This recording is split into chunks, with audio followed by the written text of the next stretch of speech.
حضرت خواجہ اجمیری رضی اللہ تعالیٰ عنہ آپ نے اپنے جانشین، اپنے مرید خاص، اپنے خلیفے حضرت خواجہ قطب الدین بختیار کاکی،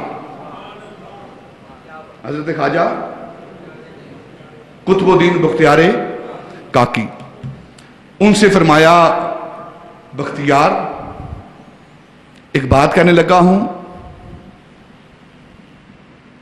کسی سے بتانا نہیں، آپ نے بات نہیں کرنی کسی سے۔ عرض کی حضور کیا فرمانا چاہتے ہیں آپ؟ فرمایا کہ جو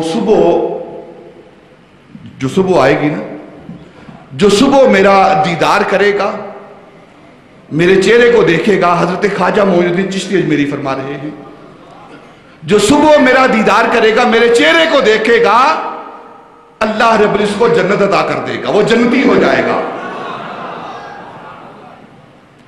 جنت کیا ہے؟ جہاں اللہ کا دیدار ہوتا ہے۔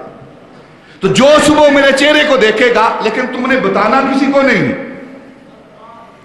جب یہ بات سنی تو حضرت خواجہ قطب الدین بختیار کاکی آپ باہر نکلے، سارے علاقے میں آپ نے ڈنڈورا پیٹ دیا، آؤ آؤ، جس نے جنت میں جانا ہے، جس نے جنتی ہونا ہے، صبح آ کر میرے شیخ کا دیدار کرے۔